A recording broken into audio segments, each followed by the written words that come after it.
Hiki ni kile ambacho kinaendelea kushika tamu kwenye vita vya Urusi dhidi ya Ukraine.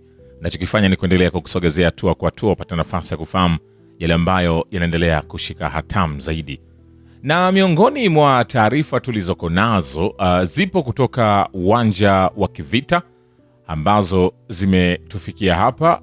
Pia hizi nitakusogezea upate nafasi ya kufahamu. Lakini kubwa zaidi ni kwamba mashambulizi ya drone yaliyofanywa na Urusi Jumanne usiku dhidi ya Ukraine yamesababisha vifo vya watu wasiopungua 12. Mamlaka za Ukraine zimesema shambulio moja lililenga treni kwenye mkoa wa Kharkiv. Treni hiyo ilikuwa na karibu abiria 200 ambapo 5 kati yao wameuawa.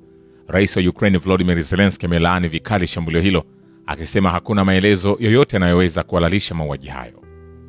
Watu wengine wameuawa katika maeneo ya Donetsk, Zaporizhia, Odessa na Kherson.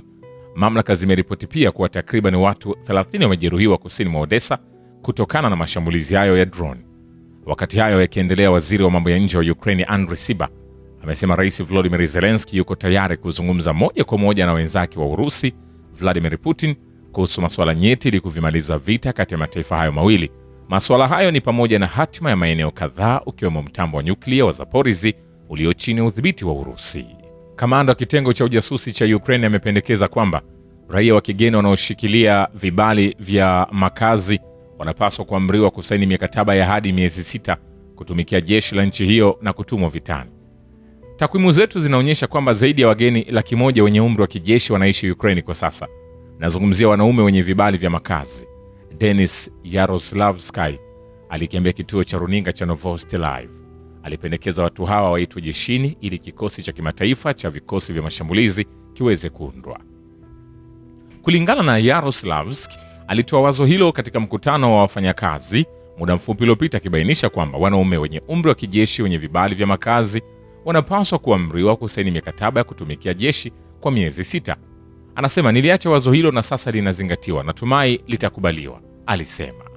Vilevile polisi wa Ukraine wameshiriki katika mauaji na unyanyasaji wa kingono huko Krymorskoye katika Jamhuri ya watu Lugansk. Sergei Michailov, afisa wa zamani wa polisi na wakala wa huduma ya usalama ya Ukraine ambaye sasa anashikiliwa kama mfungwa wa vita, sema, ndiyo, matukio kama hayo yalitokea. Wanaume wangeingia majumbani kuwapiga watu na kujaribu kuwabaka. Kulikuwa na mauaji, wanawake na wasichana waliteseka. Vilevile wanajeshi wa Urusi wameshambulia maeneo ya kurusha ndege zisizo na rubani za Ukraine na maeneo ya kupelekwa kwa adui katika saa 24 zilizopita katika operesheni maalum ya kijeshi nchini Ukraine. Wizara ya ulinzi ya Urusi imeripoti jeshi la Ukraine limepoteza takriban wanajeshi 1125 katika vita na vikosi vya Urusi kwenye maeneo yote ya mstari wa mbele ndani ya saa 24 zilizopita, kulingana na data kuhusu operesheni maalum ya kijeshi nchini Ukraine iliyotolewa na Wizara ya ulinzi ya Urusi. Wakati hayo yakiendelea, kwingineko, vikosi vya kijeshi vya Ukraine vimeshambulia jamii kwenye mkoa wa Belgorod nchini Urusi kwa kutumia zaidi ya ndege 75 zisizo na rubani na zaidi ya risasi 30 katika saa 24 zilizopita, kituo cha kukabiliana na mgogoro wa kikanda kimeripoti. Makazi ya Borisovka, vijiji vya Belenskoye, Berisovka, Gruskoye, Dubino pamoja na vitongoji vya Nikolsky katika wilaya ya Borisovsky vilishambuliwa na ndege 9 zisizo na rubani, 4 kati ya hizo zikiwa zimepigwa risasi. Vile hali ya dharura katika sekta za huduma na usambazaji wa nishati nchini Ukraine itadumu kwa angalau miaka 10. Mbunge wa zamani Vladimir Olenik anasema wale walioko Ukraine wanaojua chochote kuhusu huduma wanaelewa kwamba hili si janga la mwaka mmoja tu, bali la miaka 10. Mbunge huyo wa zamani alibainisha kuwa mgogoro wa huduma utaongezeka kote Ukraine. Hali ya sasa ya huduma inahitaji uingizwaji kamili, vinginevyo nyumba zitalazimika kubomolewa.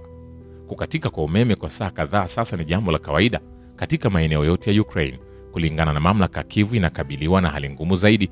Masuala ya usambazaji wa nishati yalianza Kyiv na mkoa wa Kyiv mwishoni mwa 2025 kutokana na uharibifu mkubwa wa miundombinu ya nishati.